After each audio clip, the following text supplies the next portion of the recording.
Happy Friday, everyone. Here's a check of EMEPA live radar. All quiet as we look at the local scans, so we'll broaden the view a bit. And as you can see, relatively quiet across the south as a whole. There is somewhat of a clockwise flow there with those storms you see. Some of those could impact areas around Memphis, but it's wrapping around this upper level ridge of high pressure that has kept our area unseasonably warm over the past few days, and that will be the trend also as we go through this weekend and even heading into early next week. Here's a view at about September 23rd or so. Again, with this upper level flow, the upper level winds help to kind of steer storm systems, and if we have some development in the Gulf of Mexico, which many forecast models are hinting that we could see as we head towards the middle and end of next week, then based on this upper level pattern that it looks like we'll have in place, if something develops in the Gulf of Mexico, it could possibly be steered towards the northern Gulf Coast or possibly even towards the eastern Gulf Coast. So we really have to watch this closely. This little orange you see, that's the outline for the National Hurricane Center area for possible development. They're giving it a moderate chance for some organization in the Gulf of Mexico next week. So again, stay tuned to Storm Team 11, our first alert weather team, for updates as we go through time. But again, there is still lots of uncertainties. Forecast models are not in agreement on what this could do. Some go west, some go north towards our area, some go east towards Florida. So we have to watch this closely.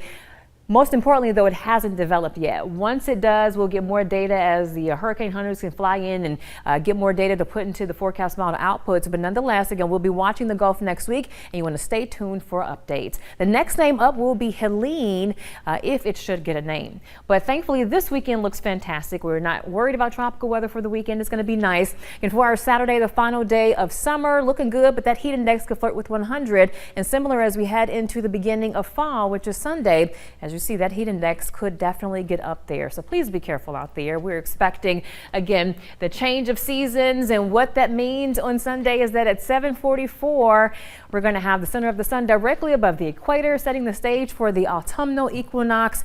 And that means that we're going to have equal day and night. And that's going to be globally, roughly about 12 hours or so. Regardless, though, here's the outlook heading into the first full week of fall. And you see we're going to have summer-like temperatures. So the heat is going to stick around for a little while, but based on what happens in the tropics, things could change by the end of the week.